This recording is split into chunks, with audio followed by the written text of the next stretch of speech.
Greetings Diecast Racing fans, Sharky here and welcome back to Sharky's Garage for one of the most expected unboxings that I have done in a long time. This package here has come from Slanman Customs over in America, and you'll see from the title it is an OTS-1, which is the open track system timing system. Much needed upgrade for Vulcan Raceway. Today we're going to unbox it, go through everything, and I'm going to do some testing after I've built it onto the track. It does need a few track changes to make that happen. Before we get into the main part of the video, don't forget to do the usual things like comment and subscribe. Right, before I start pulling everything out of the box, I just want to give a massive thank you to Eric Slan at Slanman Customs for arranging this. With the current climate and with how things are, getting packages sent from America is a bit of a pain in the backside. I haven't just got the OTS-1, I've got 5 of the Crash Racers track extension thing. I've also got an extra 25 meter thing, and he managed to get everything all packaged up including postage for $275, which is about £217. So it's a large investment into my diecast racing setup. So if we get it on here, this is the main part of it, which is the OTS-1. This is the bottom end. You can see here the end of track trigger and the timer. This is the unit that goes on the bottom end of the track.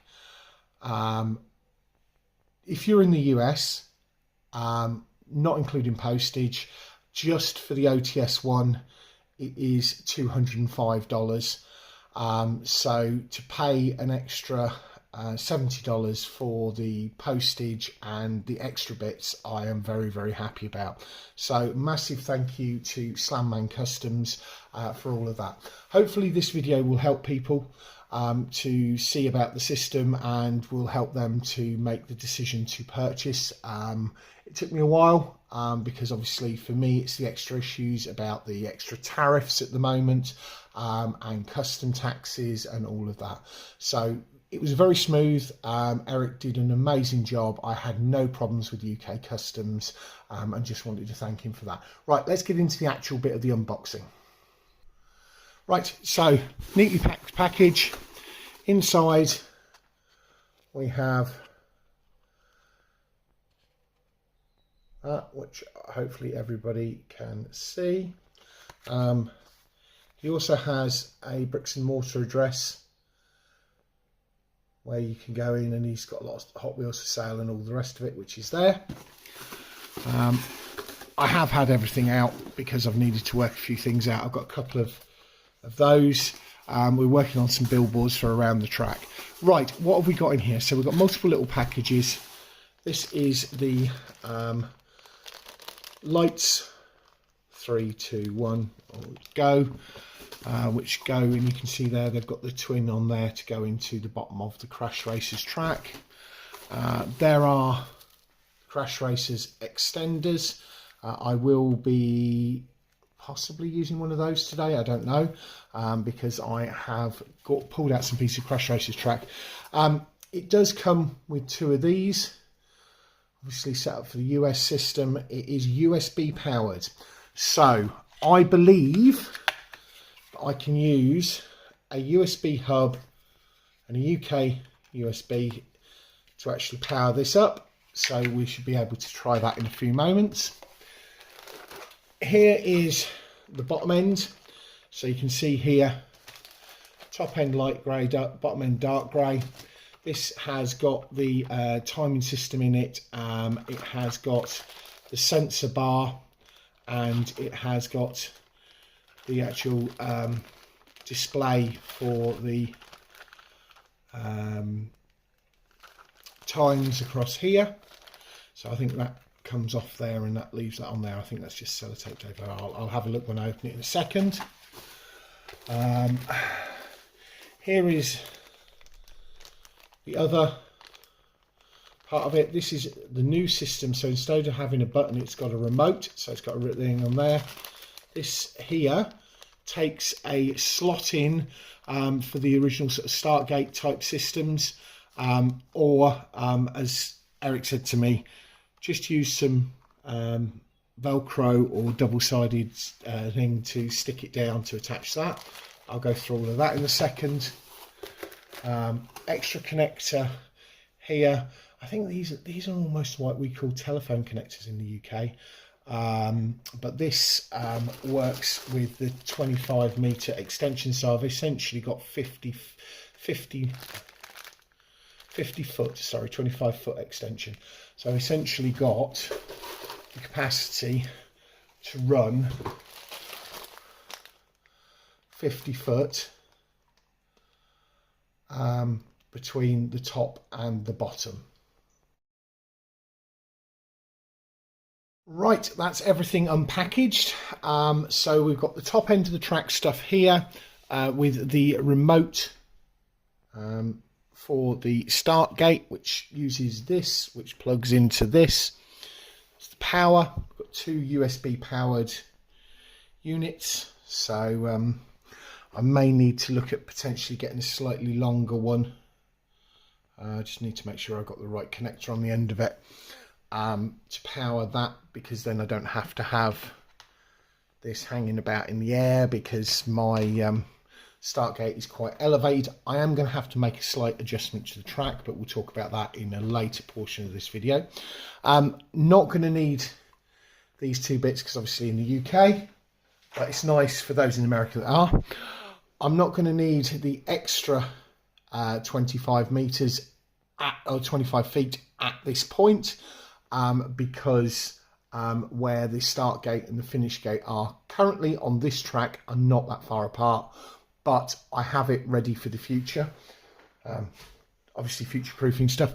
These are his Crash Racers track connectors. You can see here for a screw to go down, and funnily enough I happen to have some track here, so it slides into one side and it slides into the other side. Nice tight fit, like so, and slides over the edge and has the lips hold in place. This is not actually Crash Racers, this one is the smooth stuff, but it was what I could easily find to hand ready to do this. I have got a section of Crash Racers here, so, but yeah, it's nice tight finish, which will work, and get these into there, get them joined together, get the lips on there, and get a nice tight butt finish together on those. So I just want to show you that. Most of you know that on my track I tend to tape the seams just to avoid any bumps and unsettling of the cars on them and there, but yeah, just a nice tight fit on that. There we go. So working out how to put all of this together. Starting at the top of the track, this is the start gate. We have an on-off switch here, the power supply, which plugs into there. See, T for timer, R for remote. So the remote one plugs into there like that. This is the lead that goes down to the bottom end, which is this lead over here. We'll plug in at the end. Okay, on the front you have this one and a single pin, so that's going to just I've got to be careful with that, but and that's the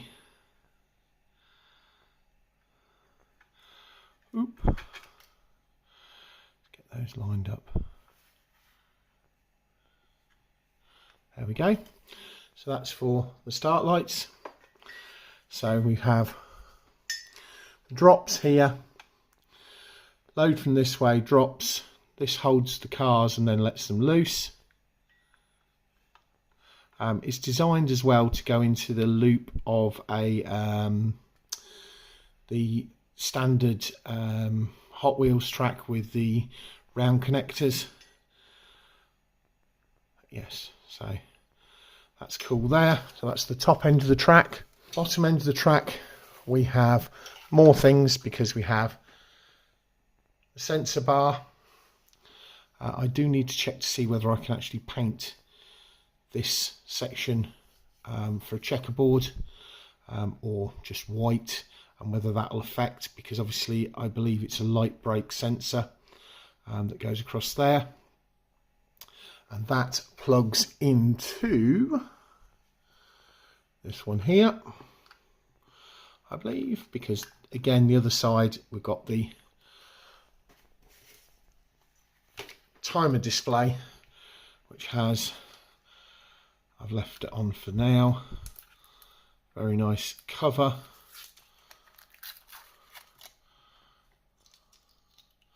To protect, and then that has got a clear film over it. So I'm just going to leave that on for now to protect until we get it into position. This plugs into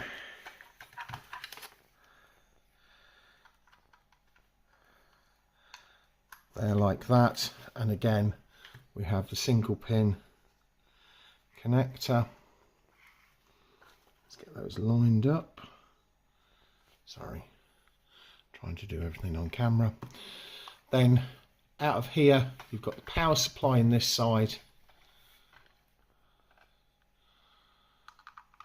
like so, and then this goes into the female connector on here, like so, and then this one plugs into the back of this one.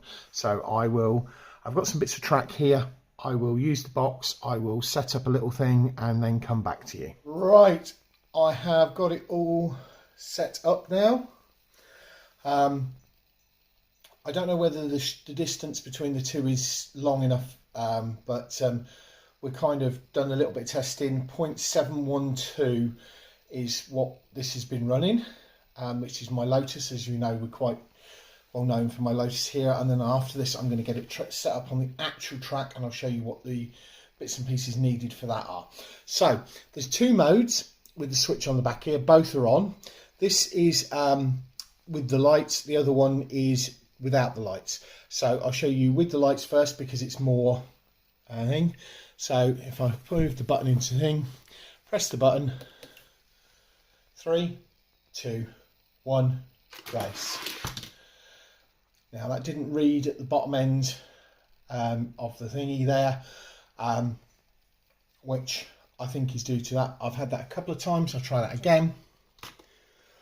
Maybe because it jumped the sensor. It may be because it's a white car. I don't know, but we will see. Try it again. 3, 2, 1. Yeah. On the other side, it may be, there we go, 7126. It may be because I have got studio lights directly over the top, and they may be causing issues with the sensor. So we won't have that problem on the actual track. Now, switching to the other mode on the back here. And let's give that a go. I'm also going to have to slot some holes around here. So with this one, it just drops.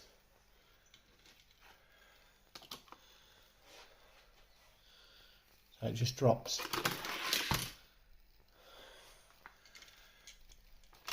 So there's no countdown. Yeah, I think it's skipping. There is a little, don't know whether you can see a lip there with that, because obviously I've done this a very quick setup. Once we've got it on the actual track, we shouldn't see these problems. So that will be what you see next. Quick overview of how things are at the moment and the state of the track. Most people don't know, but Kelvin Raven at Raven Customs 3D printed me these parts, which are gradually lifted, which we used to have under this section of track, to get them to split so that it would go through the two sensors under the old timer I had. Obviously here with the finish gate, this is the old thing I had. It's battery powered. There's a battery in here, which you press the green button and it drops, and you press the red button and it goes up. And that was the old system. We just finished choosing the 16 video before I run testing. I'm now going to install the other bits from the new OTS-1 Slanman Customs timing system onto here. We're going to have to make an adjustment here so that we can get an extra piece of tracking so that I can still use this, and we've got a runoff zone at the back here, so that we don't have lots of smashes of cars at the end. So that'll extend that slightly, because I'm going to put an extra little piece of track in here so that it fits with the OTS system. Right, this is the old system taken down. I just got a couple of pieces of bonus track in there. We did cut out this middle piece relatively recently, just the battery powered. So that's all down and sorted. So yeah, that's what we've been using for the last few years. That was a gift from Cuboid at 4 Cubed Racing, which is why he's one of the track sponsors. This was 3D printed, designed 3D printed by Kelvin Raven.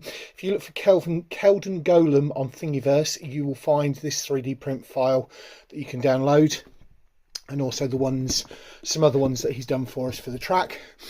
It was screwed in. We're going to use command strips now to hold it. I'll get this fitted up in a second. These here are 1.5 centimeters by 1.5 centimeters, so 1.5 centimeters deep, 1.5 centimeters wide. I'll get all that mounted up, get everything done, and come back to you when we're ready to start testing. Right folks, I've got it all set up. New white tape here at the finish line. I'm seeing whether I can actually paint this sensor bar. If I can paint this sensor bar white, I'll paint that white, which will then need to, we can remove that. But that is the actual finish line timer mark. This end here, I'm going to have to get some female to male extenders for the cable, so that I can actually get some longer cables, so that that works better, because at the minute I'm having to chain things together. So we can just plug that bit in up there. We've got the start at the top here. We can press the button. 3, 2, 1, race. 3.1. That's not as fast as earlier. I was doing 2.8 earlier. And again. 3, 2, 1, race. Yeah, 2.8. Right, that's it for today. Thank you so much for watching, and we will catch you all again next time.